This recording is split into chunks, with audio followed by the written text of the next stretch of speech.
자, 이번 시간에 논의 드릴 주제는 계약법에 관한 주제 보겠습니다. 계약법은 이제 민사특별법에서 주임법, 상임법까지 하게 되면 한 10서너 문제 출제가 되는 영역이 되겠습니다. 그래서 민법 총칙이 보통 이제 한 10문제 내외 출제가 되고요. 그 다음에 계약법이 12~13문제 출제가, 나머지가 이제 물권법이 될 텐데, 일단은 계약법은 사실은 공부 좀 하시면 되게 쉽다라고 보통 평가하는 부분이 계약법이라는 주제가 되겠습니다. 그래서 보통 이제 민법 공부할 때 공부가 어렵기 때문에 계약법부터 하는 경우도 있습니다. 제일 쉽기 때문에. 해서 일단 계약법에 있어서 계약의 기초라는 개념부터 보게 됩니다. 그래서 자, 먼저 민법 규정 여부에 따라서 전형 계약과 비전형 계약이라는 개념이 있습니다. 그래서 큰 의미는 없고요. 민법에서 예시하고 있는 계약의 유형, 이걸 우리가 전형적인 계약에서 전형 계약 14가지가 있게 됩니다. 그래서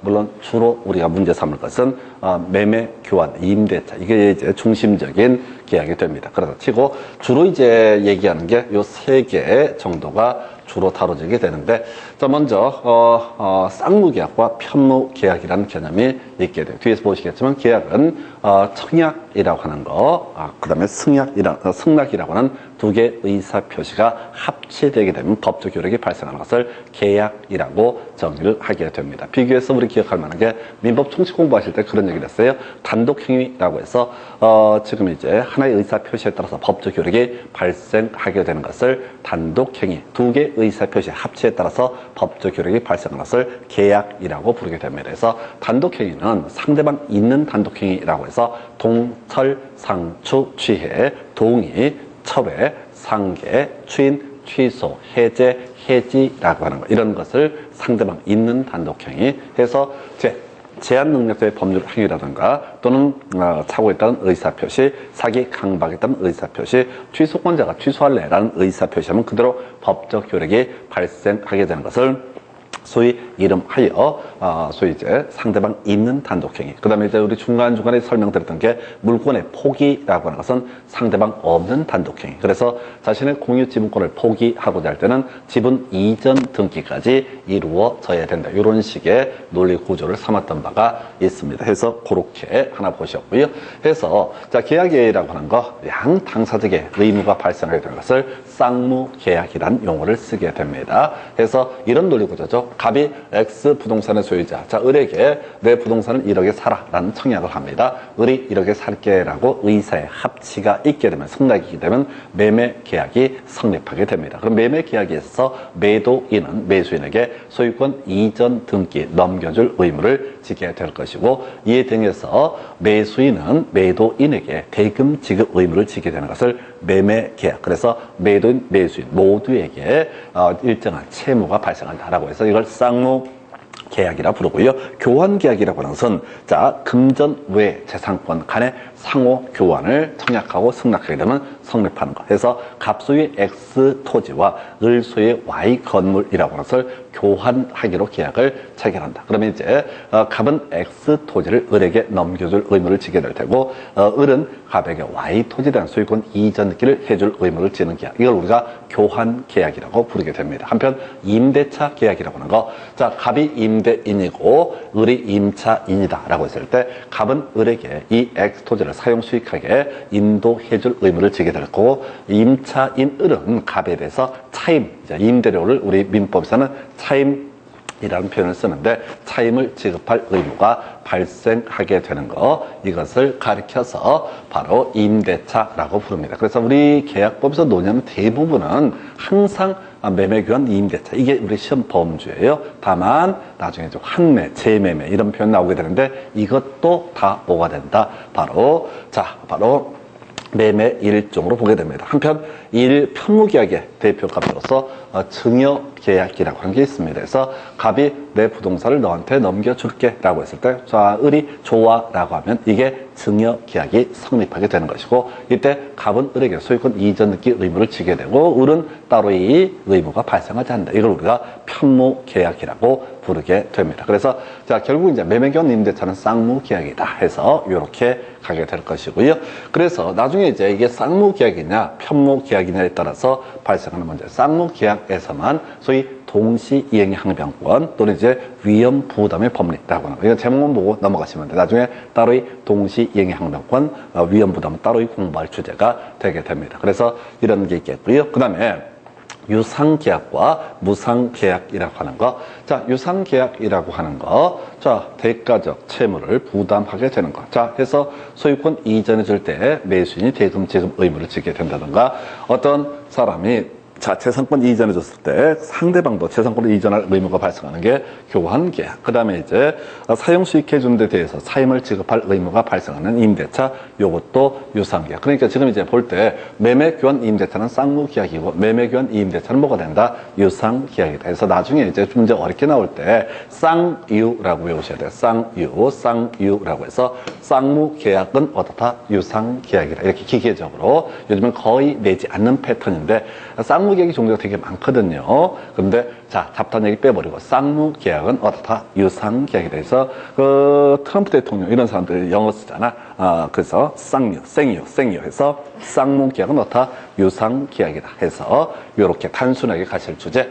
그래서 유상계약에 대해서는 매매에 관한 규정을 준용한다 해서 나중에 매매 계약에 관한 비용이라든가 또는 매도인의 담보책임 이런 조항 등을 나중에 교환계약, 임대차에도 준용하게 된다. 이거 나중에 설명드릴 주제입니다. 그래서 일단은 지금 공부한 게 쌍무계약, 매매교환, 임대차 이 쌍무계약은 모두 다 유상계약이다. 유상 아닙니다. 자, 틀리게 구성할 때 유상계약은 쌍무계약이라 하면 틀려요. 그냥 기계적으로 사연은 긴데 수험생 입장에서는 쌍무계약은 어떻다? 유상계약이다. 요렇게 그냥 기계적으로 가주실 거. 그 다음에 이제 제일 그나마 좀 그럴싸하게 사소 공부라고 할까요? 조금 어려울 수 있는 게 바로 낙성계약이다 라고 하는 것과 요물계약이라는 개념이 있게 됩니다. 그래서 자, 보면 낙성계약은 뭐냐면 승낙이 있으면 성립하는 계약을 가리켜서 뭐라고 한다? 낙성계약. 그 이빨로만 얘기만 해도 계약이 성립하게 되는 것을 뭐라고 한다? 낙성계약이라고 부르게 됩니다. 그래서 매매교약, 매매계약. 자, 내 아파트 이렇게 살아, 이렇게 살게 오케이 하면 계약서 안 써도 당연히 어떻다? 계약은 성립하게 됩니다. 두 번째, 교환계약, 임대계약도 당연히 어떻다? 낙성계약에 해당이 됩니다. 승낙만 있으면 어떻다? 계약은 성립한다. 우리가 보통 이제 계약서 써야지 계약 성립하는 것처럼 오인할 수 있는데 계약서는 나중에 다툼이 있을 때 증거 자료로 삼기 위한 그런 수단일 뿐이지 절대로 계약서 자체가 계약의 성립 요건은 되지 않는다라고 얘기합니다. 근데 나중에 따로 한 문제 나오는 거 요물계약이라고 하는 거 이게 계약금 계약 하나만 우리 시험에 출제가 되게 됩니다. 그래서 계약금 얼마를 지급하겠다라고 하면 그 계약금 계약은 말로 해서 계약금 계약이 성립하는 것이 아니라 바로 실질적으로 계약금의 교부가 이루어져야지 어떻다 성립하는 계약에서 유일한 요물 계약은 뭐가 된다? 바로 계약금 계약해서 필요할 때 요자고요. 실제 물질이 실제로 급부가 돼야지 계약이 성립하는 거. 설명 간단히 드릴게요. 요건 이제 나중에 계약금 계약 따로 공부할 주제인데요. 자, 보통 이런 식이죠. 갑소유 X 부동산을 을에게 1억에 매도하는 계약을 체결합니다. 야, 1억에 사라? 오케이. 1억에 살게. 그럼 매매 계약은 그대로 완성이 됩니다. 근데 매매 계약은 전혀 별개의 문제로 가끔씩 계약금 계약, 이 매매 계약에 부수해서 계약금 계약이 이루어지는 경우가 있습니다. 계약금 계약이라고 하는 거. 자, 이게 뭔 소리냐라고 했을 때, 자, 10분의 1, 보통 10%잖아요. 10%를 계약금 1,000만 원을 건다라고 하게 되면 1,000만 원 입금을 하게 되면 다 계약금 계약이 성립하게 됩니다. 근데 주의하실 게, 우리가 이제 주로 부동산을 보게 되면 항상 계약금 계약은 있는 것처럼 착각을 하는데 그거 아니에요. 편의점 가가지고, 자, 1,000원짜리 커피를 하나 사면서 커피 1,000원짜리 주세요라고 했을 때, 예, 1,000원에 팔게요 라고 이렇게 하면 청약과 승낙이라는 게 이루어집니다. 그때 굳이 계약금 걸 일이 없는 거죠. 계약금 안 건다고요. 그냥 일반적으로는 계약금 계약이라는 게 거의 없어요. 부동산에서만 계약금 계약이라는 것이 문제가 될 수가 있는 거예요. 그럼 이제 이 계약금 계약이 이루어졌을 때 계약금이, 자, 이렇게 가십시다. 계약금 1,000만 원 쏠게요 라고 얘기하면 계약금 계약이 성립하는 거냐라고 했을 때 이건 성립 안 한 거야. 통장에 실제 입금이 이루어져야 다 계약금 계약이 성립하게 되는 겁니다. 다시요. 1억짜리 물건을 내가 팔겠습니다. 네가 사시오 했을 때 사겠습니다 라고 얘기하는 순간 계약은 이미 성립하게 됩니다. 낙성 계약이니까. 매매 계약은 어떻다? 낙성 계약이 되는 거예요. 그래서 사시오. 사겠습니다. 사람들이 근데 이렇게 생각 안 하죠. 대부분. 중개업소에서 예를 들어서 집주인이 3억의 아파트를 매물을 내놨어. 그래서 3억에 팔겠다. 그러면 이제 위임계약이라고 해서 개업 공연 중에서 맡겨놨어. 3억에 팔아주시오. 그래서 누가 지금 이제 매수인이 3억에 사겠습니다 라고 해서 얘기를 다 쇼부를 봤어. 그래서 매도인 다시 물어보죠.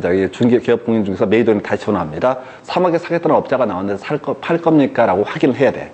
그럼 팔겠습니다 라고 청약을 한다. 3억에 팔겠습니다. 그럼 매수인이 사겠습니다 라는 의사의 합치가 있잖아요.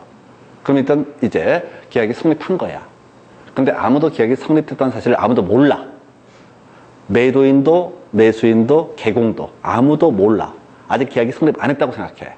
그래서 개공이 날짜를 잡아요. 자, 매도인하고 매수인 일정을 조정해서 그러면 계약서 언제 씁시다. 예를 들어서 의사의 합치는 5월 1일 날 있었는데 계약서는 5월 6일 날 씁시다 라고 해서 5월 6일 날 오전 9시에 만납시다 라고 얘기가 됐다고.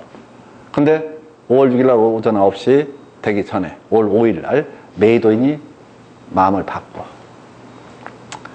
집값 계속 오르고 있으니까 한 3억 2천 정도는 좋겠다 라고 개짜증나게 개공 입장에서 얘기하는 거야.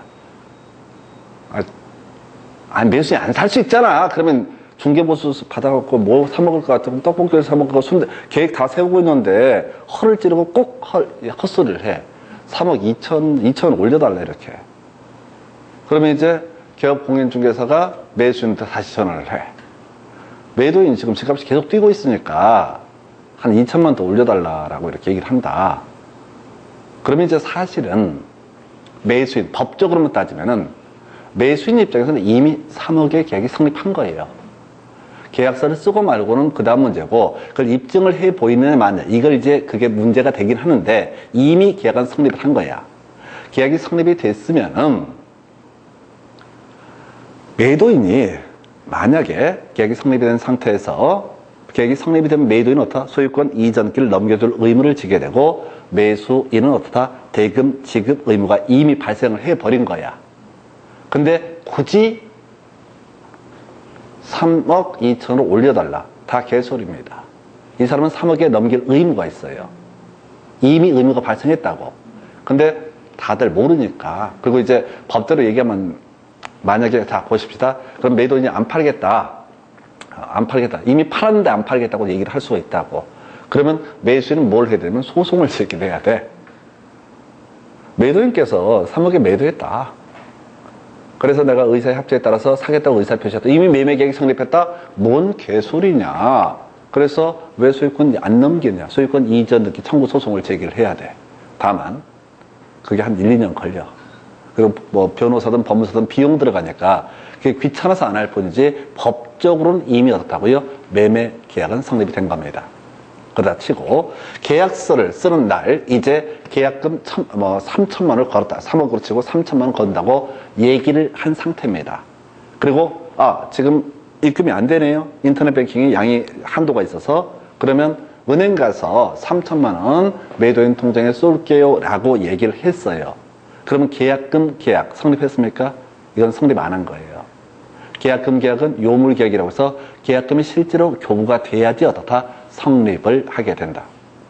이게 무슨 의미냐면 이 계약금 계약이 뒤에서 따로 공부하실 주제입니다. 그냥 맛만 보는 거예요. 계약금 계약이라고 하는 게 성립이 되면 어떤 문제가 발생하냐면 자 매매 계약 매매가가 3억으로 돼 있고 계약금 3천을 쐈다라고 한번 해보겠습니다. 입금을 해버린 상태예요. 그러면 이 중간에 뭘 할 수 있다고요? 중도금 지급하기 전까지 매수인은 갑자기 사기 싫어질 수 있잖아요.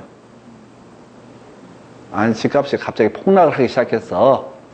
자기가 계약할 때는 3억짜리 가치가 있다고 봤는데 갑자기 그 동네에 무슨 님비 현상이 나타날 말 교도소가 옆집으로 이사 온다라든가 등등등 개판이 돼버릴 수가 있다.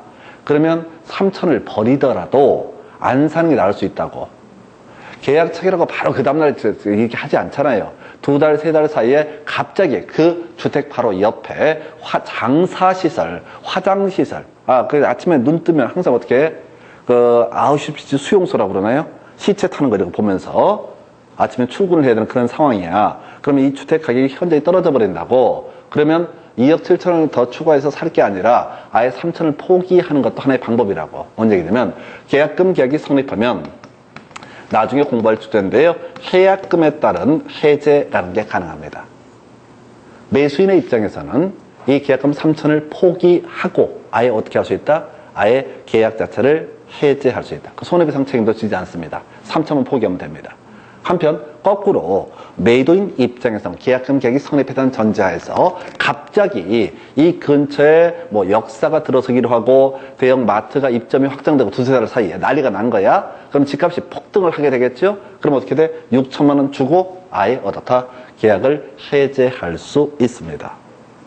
다시 계약금 계약은 계약금 교부가 있을 때만 어떻다? 성립하는 계약이고 계약금 계약이 성립되게 되면은 매도인 매수인 각자 이행기 즉 중도금 지급 전까지 뭘 할 수 있다? 바로 해약금에 의한 계약 해제라는 것을 할 수가 있다 이런 얘기예요. 그런데 만약에 자 계약금 계약 체결하자고 말만 하고 계약금을 입금하지 않았다. 그러면 계약금 계약은 성립하지 않은 겁니다. 계약금 계약이 성립하지 않게 되면 어떻다? 해약금엔 계약 해제 가능성도 허용되지 않는다. 이게 계약금 계약이 제일 문제가 되는 이거예요. 중간에 이행기 전에 중도금 지급하기 전에 중간에 계약을 나가리를 시키고 싶다. 그러면 계약금 계약이 성립이 됐을 때는 뭐가 가능하다? 중간에 멈춰버리는 해약금엔 계약 해제라는 개념이 가능한데 비해서 계약금 계약이 성립하자고 말로만 계약금 3천 쏠게 하고 그 다음부터 입금을 안 해. 그러면은 매도인 입장에서는 뭘 할 수 있냐면 계약금 계약은 해제할 수 있지만은 매매 계약은 해제를 못 합니다. 그냥 기분 나쁘고 마는 거야.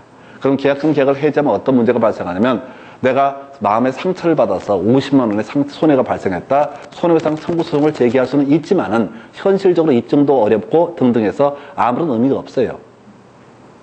계약금, 내가 매도인인데 상대방이 계약금을 지급 안 한다고 그래서 화를 낼 일이 아니라고. 화를 낼 게 아니라 굳이 소송을 제기하려면 계약금을 교부하지 않는 부분에 대해서 내가 마음의 충격을 받았다. 그러니까 심장이 덜컹해서 1년의 수명이 단축이 됐다. 그러니까 손해가 1,000만 원 발생했으니까 손해를 배상해라라는 소송을 제기할 수는 있어요. 근데 그걸 입증을 한다는 게 거의 불가능하죠. 그래서 크게 의미가 없어요. 다시 갑시다. 계약금 계약은요. 나중에 이게 이슈가 되는데 계약금 계약은 실제 계약금의 교부가 이루어졌을 때 계약금 계약은 성립한다. 계약금 계약이 성립했다는 전제하에서 뭐가 가능하다? 해약금엔 계약 해제라는 거 가능하다. 그럼 계약금 계약이 성립하지 않게 되면 어떻다? 해약금엔 계약 해제라는 것은 성립할 여지가 없다. 그래서 얘기 좀 길어졌는데요. 자, 일단 중심축 매매 교환 임대차, 매매 교환 임대차, 매매 교환 임대차는 바로 쌍무 계약이고 쌍무 계약은 유상 계약이는 유상 계약이고 매매 교환 임대차는 승낙을 통해서 성립하는 낙성 계약에 해당이 되게 됩니다. 이것만 가시는 거야. 그리고 나서 유일하게 요물 계약이 되는 게 뭐라고요? 유일하게 요물 계약이 되는 것이 바로 계약금 계약이라고 하는 것만 요물 계약으로 보게 됩니다. 그래서 여기서는 이제 문제를 어떻게 구성하냐면요. 약 2년에 한 번꼴로 출제하는 그런 영역이거든요. 그래서 대부분의 문제는 사실은 교환 계약은 쌍무 계약, 교환 계약은 유상 계약, 교환 계약은 낙성 계약 일 가지고 주로 출제가 됐어. 그러다가 28회 때 드물게 임대차를 가지고 뽑아냈어. 임대차를 가지고. 임대차는 쌍무 계약, 임대차는 유상계약, 임대차는 낙성계약 이걸 갖고 출제가 이루어졌어요. 그리고 나서 30회 때는 어이없이 매매계약은 쌍무계약, 매매계약은 낙성계약, 매매계약은 유상계약 이게 출제가 돼요. 그래서 계약의 유형이라고 하는 게 주로 이제 출제했던 패턴을 보게 되면 주로 짝수 회차에 거의 나와요. 어찌됐든 매매, 교환, 임대차 모두 쌍무, 유상, 그리고 낙성 계약이다라고 하는 게 출제 이슈.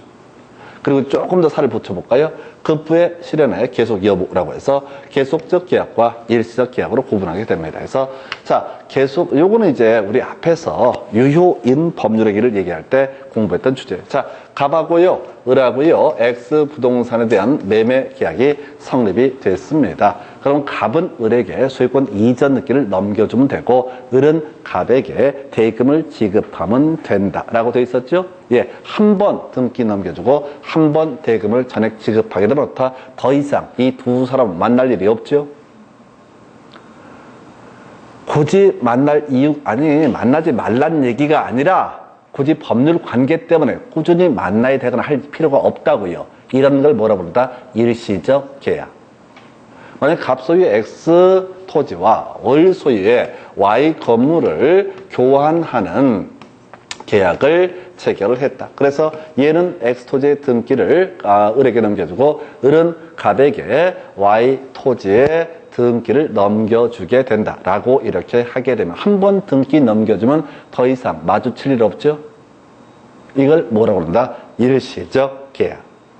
이에 비해서 계속적 계약이라고 하는 것은 한 번이 아니라 자주 또는 계속해서 급부를 꾸준히 서로 줘야 되는 관계, 임대차죠. 그래서 갑 소유 X 토지에 대해서 을이라는 임차인이 있게 됩니다. 그러면 갑은 이 목적물을 을에게 사용 수익할 수 있게 인도를 해줘야 되고, 그 다음에 을은 뭐를 지급해야 된다? 차임을 지급해야 된다. 근데 계약에 따라 내용이 다르겠지만 차임이라는 게 한 번 지급하는 게 아니라 꾸준히 어떻다? 꾸준히 지급을 해야 된다. 그 다음에 목적물을 사용 수익해 주는 것도 오늘 하루만 사용 수익해 주는 게 아니라 내일도 모레도 임대차 기간 동안은 어떻다? 사용 수익해 할 의무가 있다. 그래서 이걸 뭐라고 한다? 계속적 계약이라고 부르게 됩니다. 그래서 이게 이제 어떤 문제가 발생하냐면, 자, 이게 소위 해제라는 개념하고요, 해지라는 개념이 문제가 되게 됩니다. 해제와 해지. 자, 그래서 어디에서 지금 일시적 계약에 있어서는 해제라는 것이 문제가 되고요, 계속적 계약에 있어서는 해지라는 것이 문제가 되게 된다. 그래서 뭔 소리냐? 갑 소유의 X 부동산을 을에게 매도하는 계약을 체결했습니다. 자, 그러면 갑은 을에게 소유권 이전기를 넘겨줄 의무를 주고, 을은 갑에게 대금 지급 의무를 지게 됩니다. 첫 번째 케이스, 만약에 을이 갑에게 대금을 지급했는데 갑이 만약에 등기를 넘겨주지 않는다라고 하면은, 자, 을의 입장에서는 일정한 과정을 거쳐서 바로 매매 계약 자체를 해제할 수 있습니다. 즉, 상대방의 귀책 사유 있는, 잘못 있는 채무 불이행이 있게 되면 그 반대편 상대방은 뭘 할 수 있다? 해제라는 것을 할 수가 있다. 이렇게 가는 거예요. 다시, 돈 줬다고요. 내가 등기 안 넘겨줘? 그럼 뭘 한다고요? 해제할 수 있습니다. 해제하면요, 이 법률 효과라는 게 소급해서 무효가 되게 됩니다. 소급해서 무효가 되게 될 것이고요, 나중에 손해배상 청구도 할 수 있습니다. 나중에 따로 공부하실 주제예요. 을의 입장에서 뭘 할 수 있다고요? 너 등기 안 넘겨주니까 일단 계약은 일단 나가리로 만들게. 그리고 나서 뭘 주장할 수 있다? 바로 손해배상을 청구할 수 있다. 이게 해제 문제예요. 그런데 해지라고 하는 것은 사연이 되게 많은데, 갑소유 X 토지에 대해서 을이라는 사람이 임차인입니다. 우리 민법에서는 이 토지 임대차에 있어서 임차인이 이기분 차임을 연체하게 되면은 이때는 해지할 수 있다라고 선언을 하고 있어요. 임대인이 해지할 수 있다. 얘가 차임을 안 주고 월세를 안 내고 있다고요? 그러면 임대인은 뭐라 할 수 있다? 해지할 수 있다. 그래서 이게 장래효라고 하는 게 출제 이슈예요. 소급해서 무효가 되는 게 아니라 장래돼서 그 효력을 소멸시키는 걸 뭐라고 한다? 해지. 우리 앞에서 이제 민법 총칙할 때 장래요 몇 개 공부하셨어요. 무효인 법률 행위에 대해서 무효임을 알고 추인을 하게 되면 그때부터 새로운 법률 행위를 한 것으로 본다. 이게 장래요.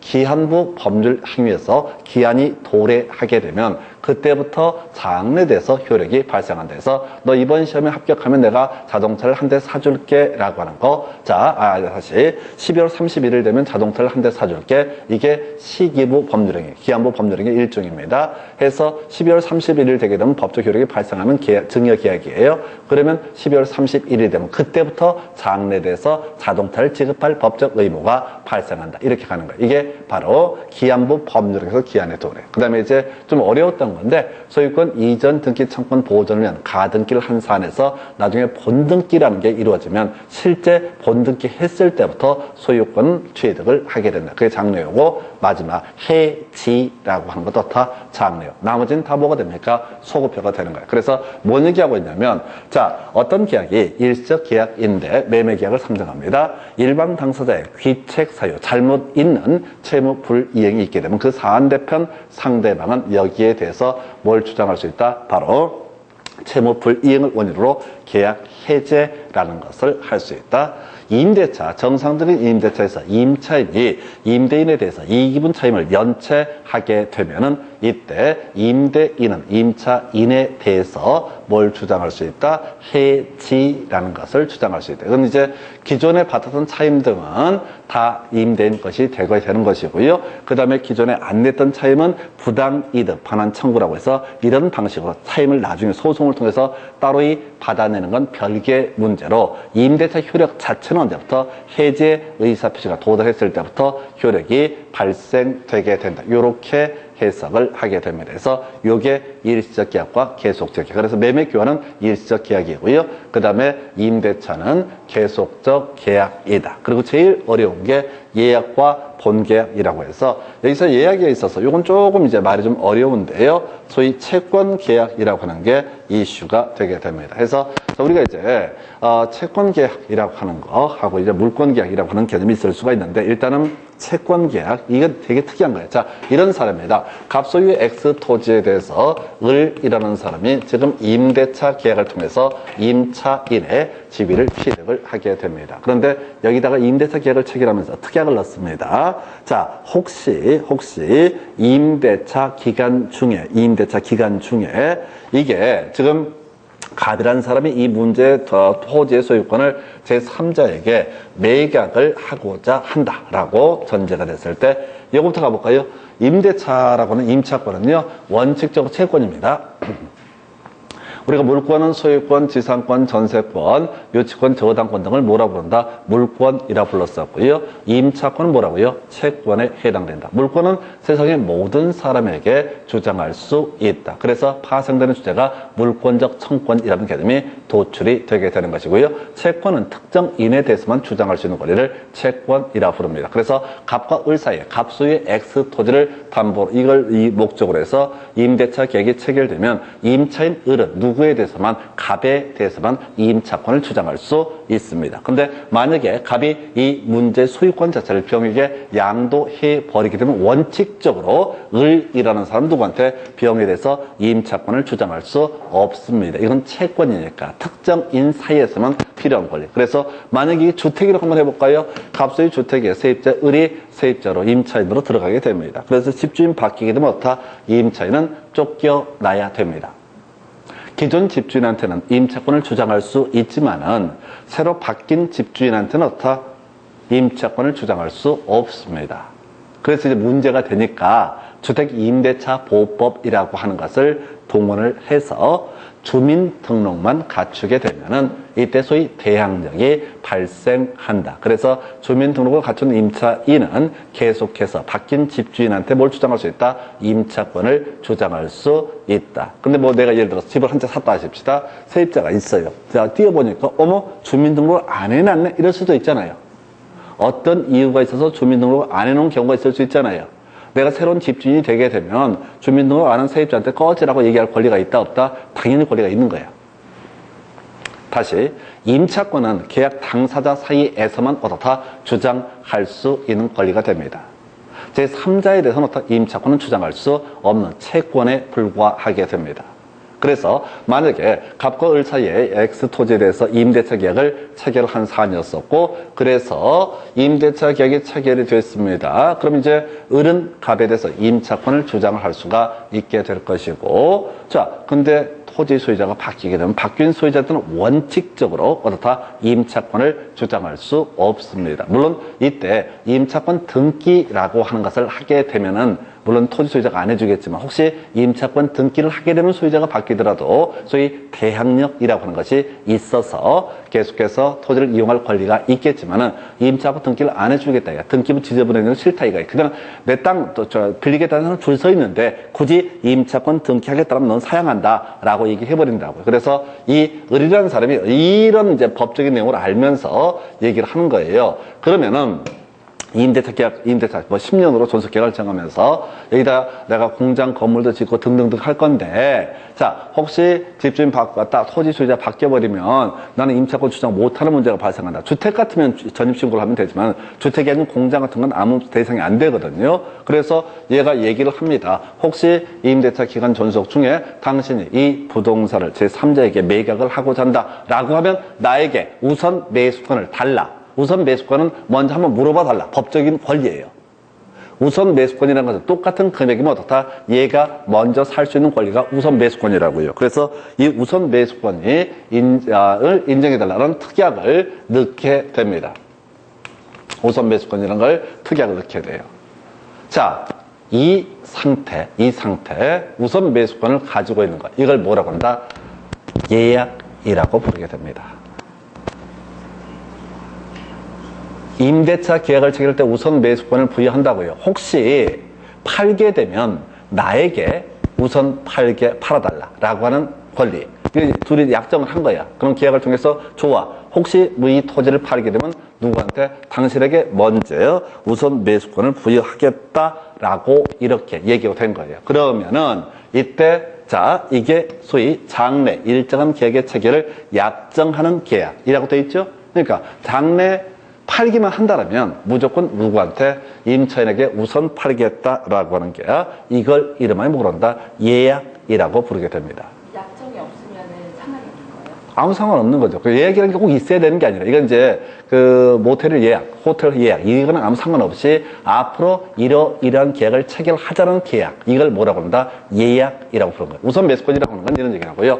기왕 얘가 팔기로 한다면 누구한테? 얘한테 팔겠다. 그때 금액은 제3자가 지불하는 금액을 예시한다. 이렇게 전제를 깔겠죠. 뜬금없이 그냥 무조건 을에게 팔기로 한다. 이렇게 하지는 않겠죠.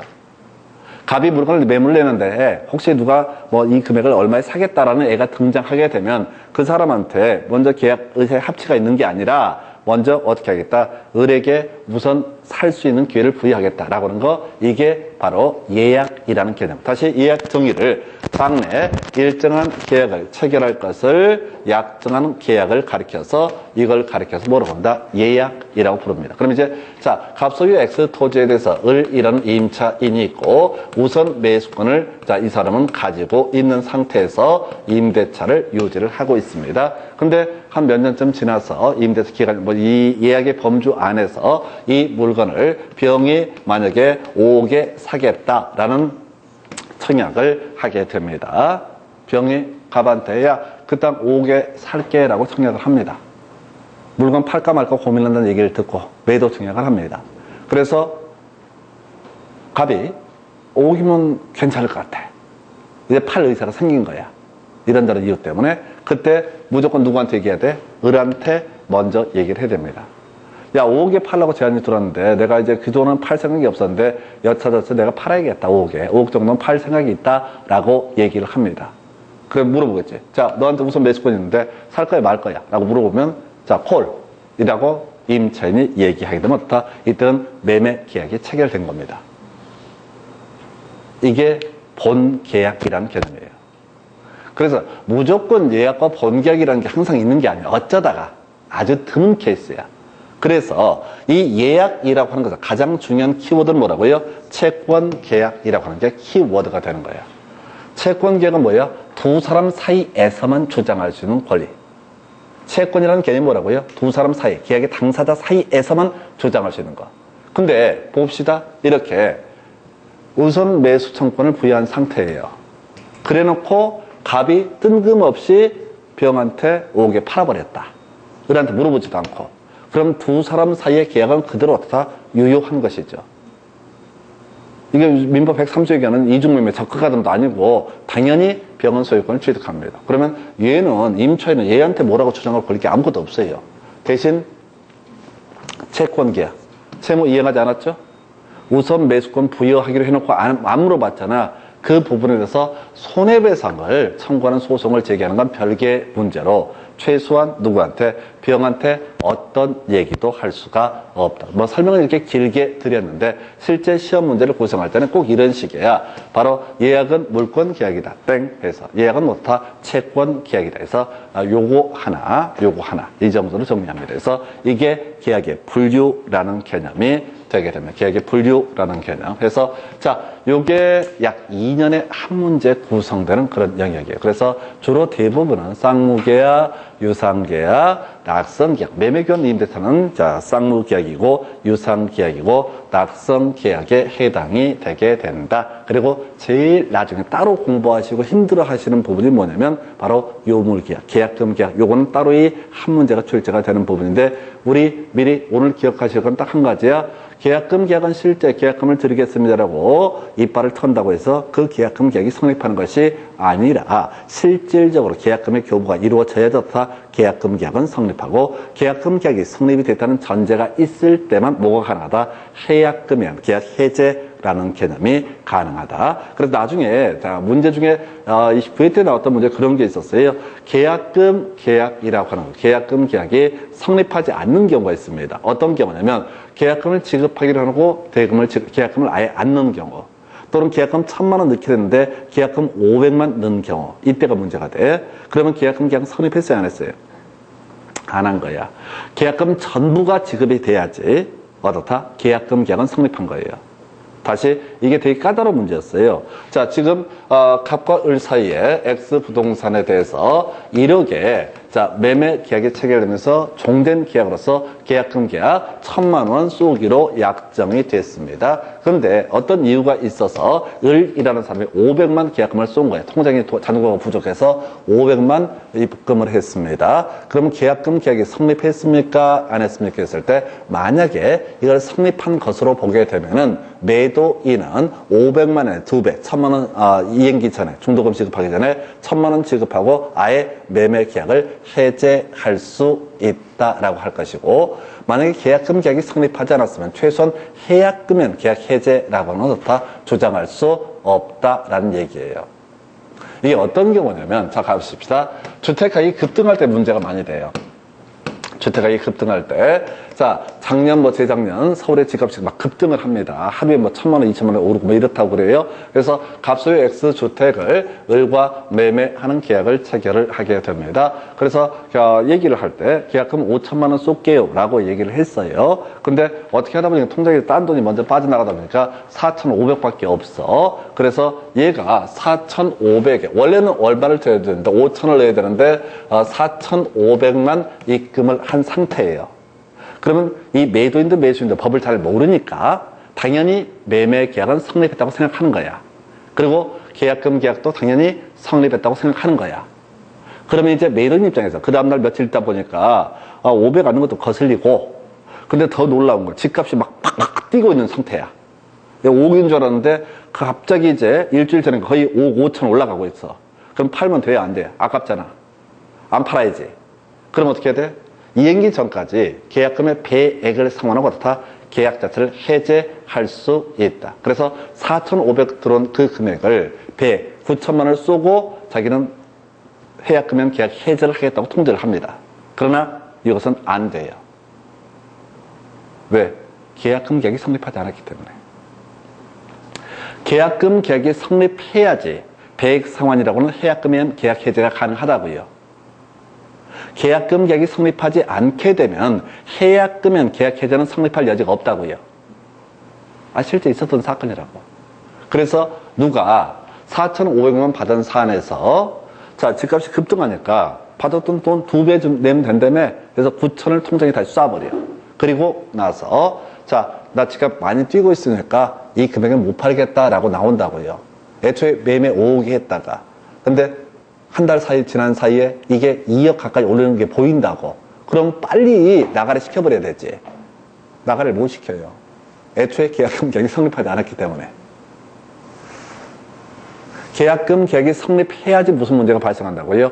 해약금이면 계약 해제가 가능하다고. 실제 있었던 사안이에요, 이게. 현실적으로 되게 많이 문제가 돼요. 그러면 제일 좋은 거. 내가 기업 공인중개사다. 힌트를 드릴게. 근데 내가 이제 중개를 하는 이 동네가 집값이 급등할 우려가 있다. 그래서 지금 이 사람이 물건을 내놓기는 하는데 매도인을 믿을 수가 없어요. 갑자기 마음 바뀔 수 있잖아. 그러면 만약에 보십시다. 매매계약이 체결되면은 중개보수 청구권이 발생하거든. 개공한테는. 중개보수 청구권이라는 게 발생한다고. 근데 계약이 해제가 돼버리면 기업 공인중개사에게 중개보수 받을 수 있는 권리 소멸을 계속 존속해요. 기본적으로 존속해요. 기본적으로 존속한다고. 개공의 잘못으로 해제가 된 게 아닌 바에야 설령 계약이 나가리 빠그러지더라도 당연히 중개보수를 받을 권리는 그대로 있습니다. 근데 현실적으로 지금 계약 해제하고 대판 싸우고 등등한데 저기 죄송한데 중개사무소인데요. 뭐 그건 그거고 중개보수는 주셔야죠. 이렇게 할 수 없잖아요. 아니 무슨 상가집에 가서 무슨 곡하는 것, 뭐 노래하는 것도 아니고 아니 법적인 권리와는 무관하게 현실적으로 돈을 받아내기가 더 이렇게 어렵다고. 정상적으로 매매가 돼도 중개보수 안 주려고 개수작들 부리는데 지금 계약이 빠그러졌는데 그게 중개보수를 누구한테 달라고 하냐고. 물론 이제 소송 걸면 됩니다. 법적으로는. 근데 동매장사 하다 보니까 그게 쉽지가 않죠. 그럼 방법이 있어. 어떻게 해야 돼? 5억의 매매계약을 체결해? 그러면 매수인한테 가서 힌트를 주는 거야. 4,900만 입금을 해라. 4,900만 입금을 해라 이렇게 한다고 일부러 계약금 계약이 성립하지 않게 해버리는 거야. 그럼 집값이 급등을 하든 말든 중간에 해제를 할 수가 있어요, 없어요? 없죠. 그리고 매도인한테 사과하면 되지. 그 양반 그 계좌가 갑자기 딴 데로 큰 돈이 빠지는 바람에 우선 탈탈 털어서 그거 했으니까 며칠 있다가 그거 다 나머지 100만 원 쏴드릴게요. 100만 원 때문에 계약을 뭐 기분은 나쁠지 몰라도 계약금 매매계약은 전혀 별개의 문제니까. 그러니까 제일 좋은 건 계약금을 안 걸게 하는 게 제일 좋은데 계약금 계약을 체결 안 해버리면 중간에 해지를 못 하잖아요. 그게 제일 좋은 그림이라고. 그런데 그게 관행상 안 되잖아. 매도인 입장에서 계약금 안 걸면 왠지 사기꾼 같은 느낌이 든단 말이야. 그러니까 안 한다고 그런다고. 그러면 계약금을 쏠 때 어떻게 해야 된다고? 5천만 원이다 그러면 4,900만 입금을 하세요. 그러면 계약금 계약은 성립 안 한 겁니다. 그러면 집값 급등할 때 이게 현실로 되게 많이 문제가 돼요. 이런 일을 할 때 계속 전화 온다고 중개업자들이. 계약 다 했고 뭐 어쩌고 저쩌고 해갖고 이런 식이야. 지금 집이 뭐 20억짜리 주택을 얘가 의리 사기로 했는데 계약금을 뭐 2억인가를 넣었다 이거야. 근데 이 집값이 급등을 하는 바람에 하루 사이에 뭐 2억 3억 뛰니까 이거 나가리 해약금 해제를 하겠다고 한다. 근데 이 사람은 집이 20억이라고 했을 때 그 돈을 융통하게 해서 기존에 있는 주택을 급매로 팔고 손해가 얼마가 발생하고 등등한데 이제 집 못 팔겠다고 하면 어떻게 되는 거냐 이거. 그냥 해약금은 계약 해제하면 되는 거예요. 근데 그 사람은 왜 그걸 자꾸 저한테 전화를 해서 괴롭히냐면은 이게 중간에 계약이 빠그러져 버리면 중개보수 받기가 지랄이잖아.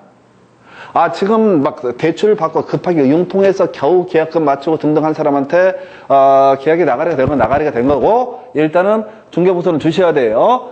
그러면 주냐고.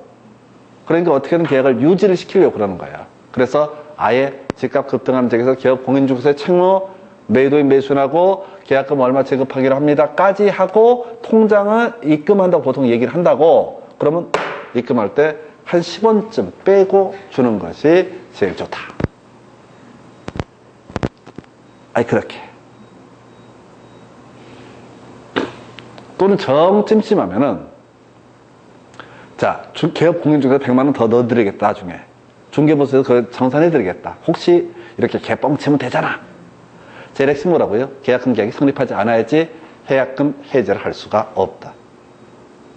자, 요게 계약의 성립, 그 다음에 계약금 계약에 관한 주제 보셨고, 자, 그 다음에 이제 계약의 성립 얘기 좀 애매하니까 잠시 끊었다 여기서부터 이어서 설명을 드리겠습니다. 잠시 끊었다가 있습니다.